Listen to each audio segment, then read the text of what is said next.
ನಾಳೆ ಸೆಪ್ಟೆಂಬರ್ 7 ಭಾನುವಾರ ಅತ್ಯಂತ ಶ್ರೇಷ್ಠವಾದ ಭಾದ್ರಪದ ಮಾಸದ ಹುಣ್ಣಿಮೆಯನ್ನು ಆಚರಿಸಲಾಗುತ್ತದೆ. ಲಕ್ಷ್ಮೀ ದೇವಿಗೆ ಪ್ರಿಯವಾದ ದಿನಗಳಲ್ಲಿ ಹುಣ್ಣಿಮೆ ತಿಥಿಯು ಒಂದು. ಈ ದಿನ ಮಾಡುವ ಪೂಜೆ ಪುನಸ್ಕಾರಗಳಿಗೆ ದುಪ್ಪಟ್ಟು ಫಲ ಲಭಿಸುತ್ತದೆ. ನಾಳೆಯ ದಿನ ಹುಣ್ಣಿಮೆಯ ಜೊತೆ ಈ ವರ್ಷದ ಕೊನೆಯ ಚಂದ್ರಗ್ರಹಣ ಕೂಡ ಬಂದಿದ್ದು, ಇದನ್ನು ಕೂಡ ವಿಧಿವಿಧಾನಗಳ ಮೂಲಕ ಆಚರಿಸಲೇಬೇಕು.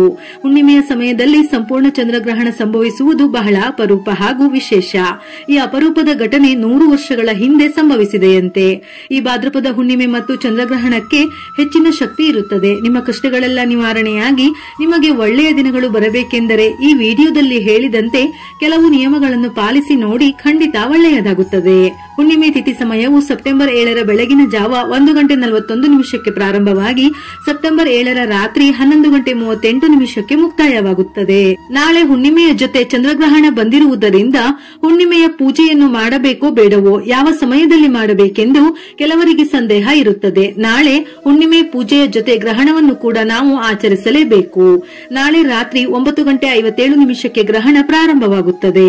ಗ್ರಹಣ ಪ್ರಾರಂಭವಾಗುವ 9 ಗಂಟೆಗಳ ಮೊದಲು ಸೂತಕದ ಸಮಯ ಇರುತ್ತದೆ. ಅಂದರೆ ನಾಳೆ ಮಧ್ಯಾಹ್ನ 12:57 ಸೂತಕದ ಅವಧಿ ಪ್ರಾರಂಭವಾದರೆ ಗ್ರಹಣ ಮುಗಿಯುವವರೆಗೂ ದೇವರನ್ನು ಮುಟ್ಟುವುದು ಅಥವಾ ಪೂಜಿಸಲು ಸಾಧ್ಯವಿಲ್ಲ. ಹಾಗಾಗಿ ನಾಳೆ ಬೆಳಿಗ್ಗೆ ಬ್ರಹ್ಮ ಮುಹೂರ್ತ, ಅಂದರೆ ಬೆಳಗಿನ ಜಾವ 4:30 6:15 ಹುಣ್ಣಿಮೆ ಪೂಜೆ ಮಾಡಬಹುದು. ಈ ಸಮಯದಲ್ಲಿ ಸಾಧ್ಯವಿಲ್ಲವೆಂದರೆ ನಾಳೆ 10 ಗಂಟೆಯವರೆಗೆ ಅನೇಕ ಶುಭ ಸಮಯಗಳಿವೆ. ಈ ಸಮಯದಲ್ಲಿ ಲಕ್ಷ್ಮೀ ಪೂಜೆಯನ್ನು ಮಾಡಬಹುದು. ಯಾಕೆಂದರೆ ಮಧ್ಯಾಹ್ನ 12:57 ಒಳಗೆ ನಾವು ಊಟ ಅಥವಾ ತಿಂಡಿಯನ್ನು ಮುಗಿಸಿರಬೇಕು. ಹಾಗಾಗಿ 10 ಗಂಟೆಯ ಒಳಗೆ ಪೂಜೆಯನ್ನು ಮಾಡಿದರೆ ಬಹಳ ಒಳ್ಳೆಯದು. ನಾಳೆ ಲಕ್ಷ್ಮಿಗೆ ಪ್ರಿಯವಾದ ಹುಣ್ಣಿಮೆಯ ದಿನ ತಪ್ಪದೆ ಮನೆಯಲ್ಲಿ ದೀಪಾರಾಧನೆ ಮಾಡಿ ದೇವರ ಮನೆಯಲ್ಲಿರುವ ಲಕ್ಷ್ಮಿ ಫೋಟೋ ಅಥವಾ ವಿಗ್ರಹಕ್ಕೆ ಗುಲಾಬಿ ಹೂವುಗಳಿಂದ ಅಲಂಕರಿಸಿ ಪೂಜಿಸಿ. ಹಸುವಿನ ತುಪ್ಪದಿಂದ 2 ದೀಪಗಳನ್ನು ಹಚ್ಚಿ ಪೂಜಿಸಿ. ದೀಪಕ್ಕೆ 2 ಲವಂಗ ಸೇರಿಸಿ ಪೂಜಿಸಿದರೆ ಆರ್ಥಿಕ ಸಮಸ್ಯೆಗಳು ನಿವಾರಣೆಯಾಗಿ ಸಂಪತ್ತು ವೃದ್ಧಿಯಾಗುತ್ತದೆ. ಲಕ್ಷ್ಮೀ ದೇವಿಗೆ ನೈವೇದ್ಯವಾಗಿ ಹಸಿ ಹಾಲು, ದಾಳಿಂಬೆ ಹಣ್ಣುಗಳನ್ನು ಅರ್ಪಿಸಿ ಓಂ ಮಹಾಲಕ್ಷ್ಮಿ ದೇವಿಯೇ ನಮಃ ಎಂಬ ಮಂತ್ರವನ್ನು ಪಠಿಸುತ್ತಾ ದೇವಿಗೆ ಮಂಗಳಾರತಿಯನ್ನು ಮಾಡಿ 1 ತೆಂಗಿನಕಾಯಿಯನ್ನು ಒಡೆಯಿರಿ. ಈ ರೀತಿಯಾಗಿ ಲಕ್ಷ್ಮೀ ದೇವಿಯನ್ನು ಪೂಜಿಸಿದರೆ ಹಣದ ಸಮಸ್ಯೆಗಳು ತಕ್ಷಣ ನಿವಾರಣೆಯಾಗಿ ನೀವು ಬಯಸಿದ ಎಲ್ಲಾ ಆಸೆಗಳು ಖಂಡಿತ ಈಡೇರುತ್ತದೆ. ಅದೇ ರೀತಿ ತುಳಸಿ ಗಿಡವನ್ನು ತಪ್ಪದೆ ಪೂಜಿಸಬೇಕು. ಮನೆಯಲ್ಲಿ ತುಳಸಿ ಗಿಡ ಇಲ್ಲದವರು ಈ ಹುಣ್ಣಿಮೆಯ ದಿನ ತಂದು ಪೂಜಿಸಿದರೆ ಬಹಳ ಒಳ್ಳೆಯದು. ಈ ಭಾದ್ರಪದ ಹುಣ್ಣಿಮೆಯ ದಿನ ತುಳಸಿ ಗಿಡವನ್ನು ಪೂಜಿಸಿದರೆ ಅಖಂಡ ರಾಜಯೋಗ ಪ್ರಾಪ್ತಿಯಾಗುತ್ತದೆ. ತುಳಸಿಯನ್ನು ಪೂಜಿಸಿದವರಿಗೆ ಲಕ್ಷ್ಮೀ ದೇವಿ ಭೋಗಭಾಗ್ಯಗಳನ್ನು ಪ್ರಸಾದಿಸುತ್ತಾಳೆ. ಹಾಗಾಗಿ ಈ ಹುಣ್ಣಿಮೆಯ ದಿನದಂದು ಕಡ್ಡಾಯವಾಗಿ ತುಳಸಿ ಕಟ್ಟೆಯ ಬಳಿ ತುಪ್ಪದ ದೀಪ ಹಚ್ಚಿ ತುಳಸಿಗೆ ಪ್ರದಕ್ಷಿಣೆಯನ್ನು ಹಾಕಿ. ಇದರಿಂದ ಸಂಪೂರ್ಣ ಲಕ್ಷ್ಮೀ ಕಟಾಕ್ಷ ಸಿದ್ಧಿಸುತ್ತದೆ. ಲಕ್ಷ್ಮಿಯ ಅನುಗ್ರಹ ನಿಮ್ಮ ಮನೆಯ ಮೇಲೆ ಯಾವಾಗಲೂ ಇರುತ್ತದೆ. ಈ ಭಾದ್ರಪದ ಹುಣ್ಣಿಮೆಯ ದಿನ ಬೆಳಿಗ್ಗೆ ಸ್ನಾನ ಮಾಡುವ ನೀರಿಗೆ ಸ್ವಲ್ಪ ಅರಿಶಿನ ಸೇರಿಸಿ ಸ್ನಾನ ಮಾಡಿ.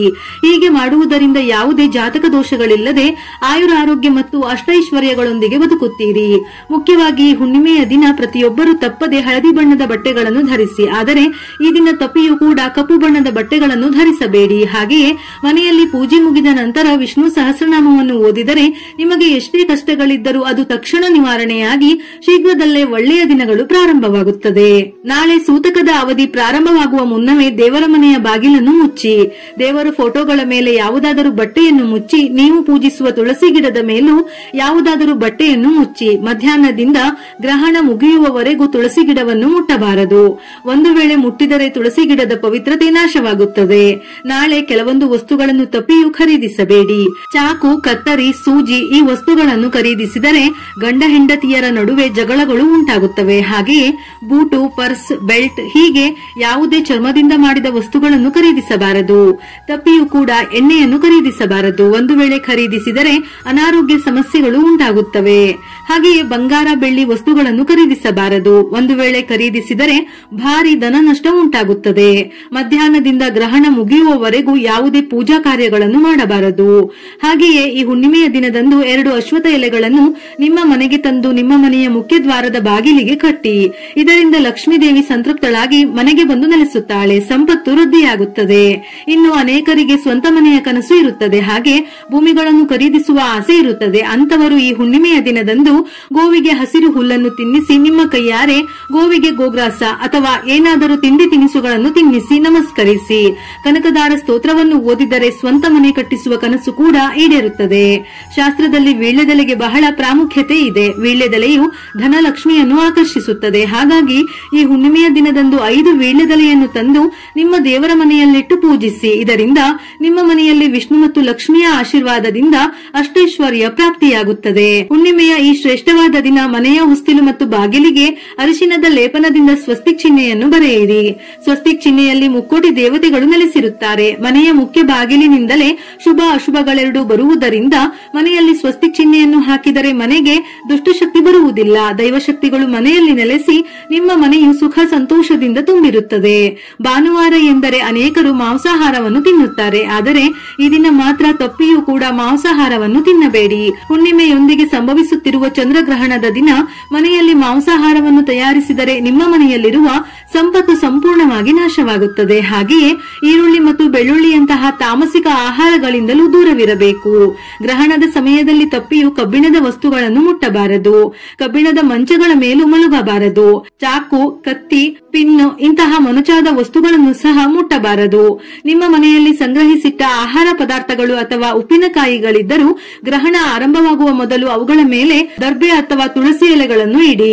ಗ್ರಹಣ ಮುಗಿದ ನಂತರ ಅಂದರೆ ಸೆಪ್ಟೆಂಬರ್ 8ರಂದು ಬೆಳಗಿನ ಜಾವ 1:26 ನಂತರ ಕಡ್ಡಾಯವಾಗಿ ತಲೆ ಸ್ನಾನ ಮಾಡಿದ ನಂತರವೇ ಆಹಾರವನ್ನು ಸೇವಿಸಬೇಕು.